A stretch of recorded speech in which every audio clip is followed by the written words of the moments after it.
Hi buddies, welcome back. It's Anne-Sophie and today I'm going to show you how you can delete apps off your Xiaomi Redmi Note 12 Pro. First of all, thank you to MySpoop who are providing us with this phone today.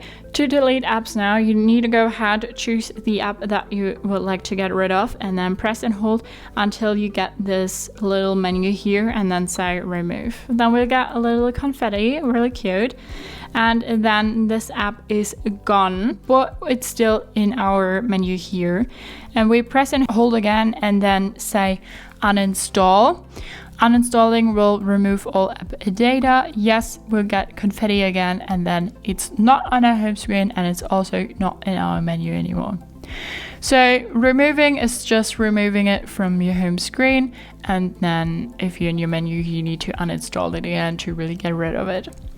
So that's how you can delete apps off your Xiaomi Redmi Note 12 Pro. Hope you liked it, hope it helped. If so, thumbs up, tune, subscribe, and I hope to see you next time. Bye.